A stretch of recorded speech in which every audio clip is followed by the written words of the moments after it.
Hello বন্ধুরা, আরও একটা ভিডিওতে সবাইকে স্বাগত জানাই। বন্ধুরা, আমাদের বাড়ির সামনে দুর্গা মন্দিরটা আছে, তো ওখানে আজকে সারদা মায়ের পক্ষ থেকে কিছু উপহার দেওয়া হবে।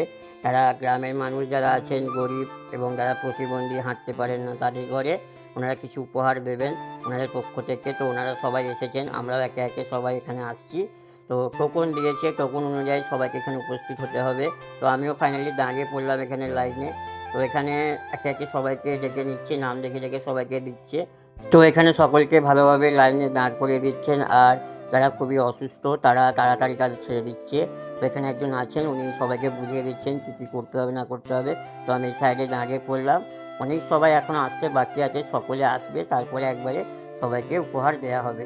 তো বন্ধুরা, কেমন লাগলো অবশ্যই কমেন্টে জানাবেন। তো আমি এই ফার্স্ট টাইম কোনো উপহার পাবো, আমি এর আগে কোনো দিন এরকম ইভেন্টে যাইনি বা কোনো উপহার পাইনি।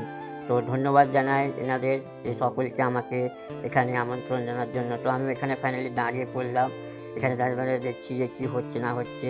তো ভেতরে অনেক কাজ হচ্ছে, সব ম্যাডামরা বসে আছেন, স্যাররা বসে আছেন, সকলকে একটি করে ক্যালেন্ডার উপহার দিচ্ছে, এখন অনেক কিছু দেবেন। সো ফাইনালি আমাকেও ম্যাডাম সারদা মায়ের ক্যালেন্ডার দিয়ে গেল, বললো যে বসো, এখন অনেক কিছু উপহার দেওয়া বাকি আছে। তো আমি ওনার থেকে ক্যালেন্ডারটা নিয়ে নিলাম।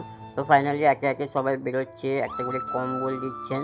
তো খুব ভালো লাগলো, সাধারণ মানুষের জন্য ওনারা এত কিছু ভেবেছেন। আমিও আমার উপহার পেয়ে গেলাম। আর ভিডিওটা কেমন লাগলো অবশ্যই জানাবে, আর ভালো লাগলে লাইক কমেন্ট শেয়ার সাবস্ক্রাইব করে দেবে। সবাই সুস্থ থেকো, ভালো থেকো, টাটা, বাই বাই।